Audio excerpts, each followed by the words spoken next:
नमस्कार, हिमाचल अभी.com से मैं दिव्या। पेश है आज के मुख्य समाचार।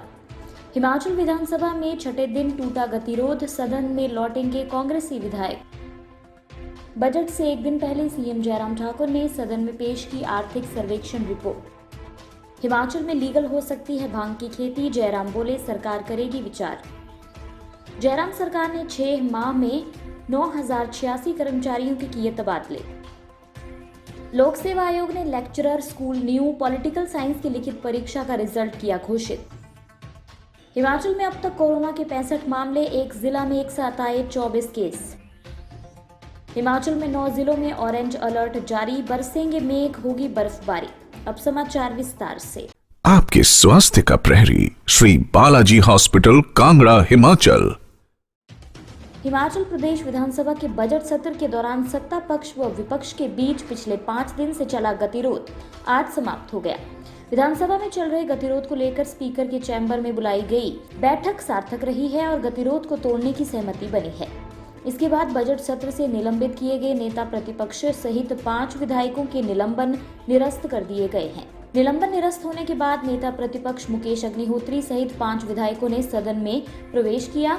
विपक्ष ने मेज थपथपाकर उनका स्वागत किया। इससे पहले संसदीय कार्य मंत्री सुरेश भारद्वाज ने सदन में प्रस्ताव लाया।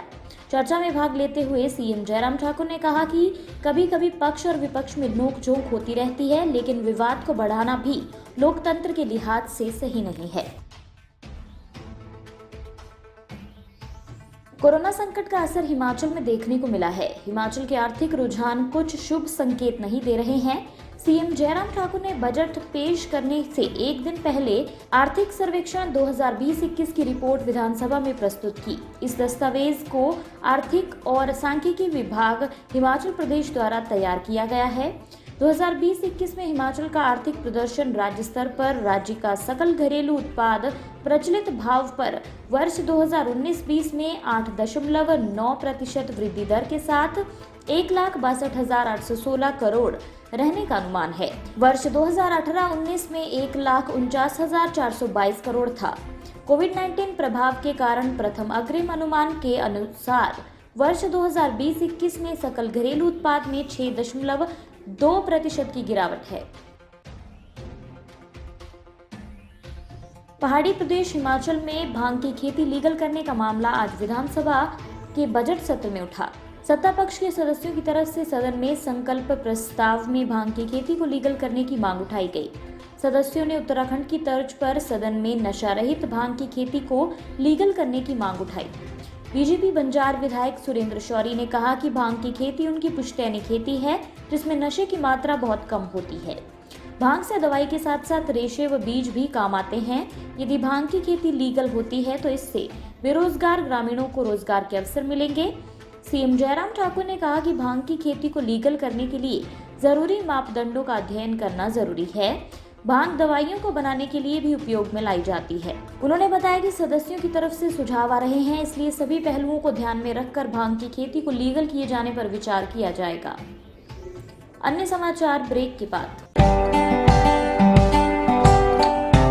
Shri Balaji multi speciality hospital Kangra, जहां आपको एक ही छत के नीचे मिले बेहतरीन चिकित्सा सुविधाएं, cardiology, laparoscopic, general surgery, neuro surgery, orthopaedics, paediatric, radio diagnosis, urology, gastroenterology, ophthalmology, pathology, medicine, anaesthesia और डेंटल जैसी अत्याधुनिक और बेहतरीन चिकित्सा सुविधाएं, 24 घंटे इमरजेंसी सुविधा, 9 बेड के साथ critical care unit, cardiac monitor और डिफिब्रिलेटर्स, सेंट्रल ऑक्सीजन लाइन और वेंटिलेटर सुविधा।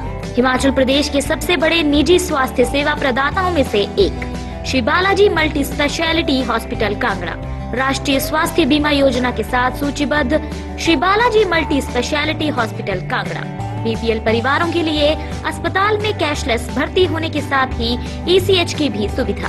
हमारा पता Shri Balaji multi speciality hospital, Balaji Vihar, Ujjain, Kangra.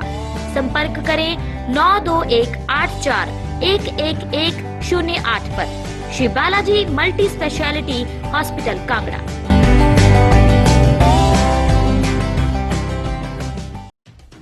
Jairam सरकार ने पिछले 6 महीने में हिमाचल में 9,086 कर्मचारियों के तबादले किए हैं।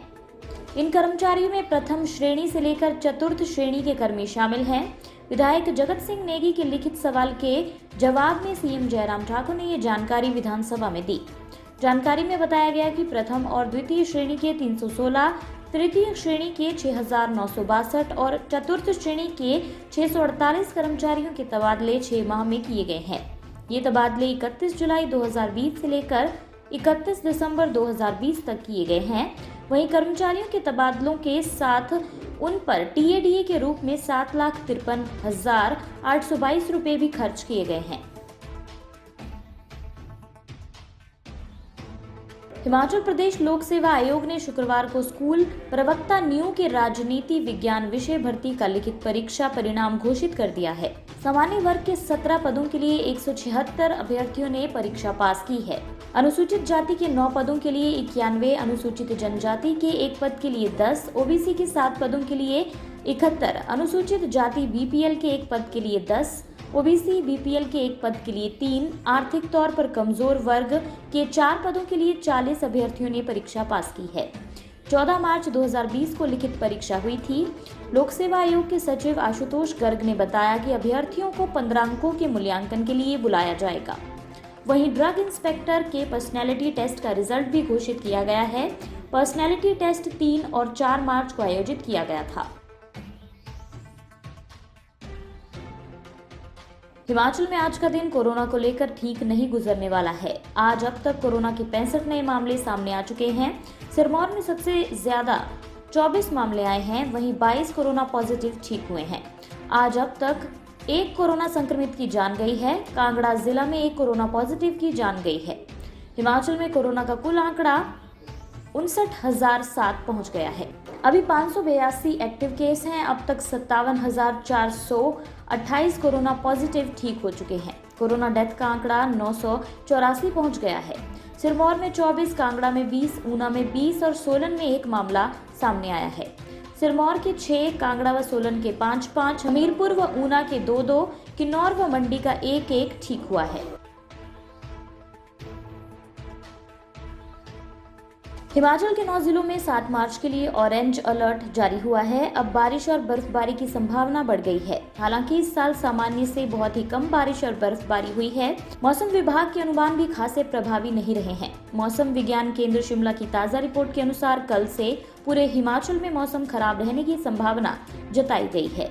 11 मार्च तक मौसम खराब रहेगा। 7 मार्च को लाहौल स्पीति, किन्नौर, चंबा, मंडी, कुल्लू, शिमला, सोलन व सिरमौर जिलों के लिए ऑरेंज अलर्ट जारी हुआ है। 7 मार्च को उक्त जिलों में कुछ स्थानों पर भारी बारिश, बर्फबारी, आंधी तूफान, बिजली गिरने और ओलावृष्टि की संभावना है। वहीं ऊना, बिलासपुर, हमीरपुर, कांगड़ा, सोलन के नालागढ़, बद्दी, अर्की और कुनिहार, सिरमौर के नाहन व पांवटा साहिब के लिए येलो अलर्ट जारी हुआ है। आंधी तूफान, बिजली गिरने और ओलावृष्टि का अनुमान है। इसी के साथ ये रेडियो बुलेटिन यहीं समाप्त होता है। धन्यवाद।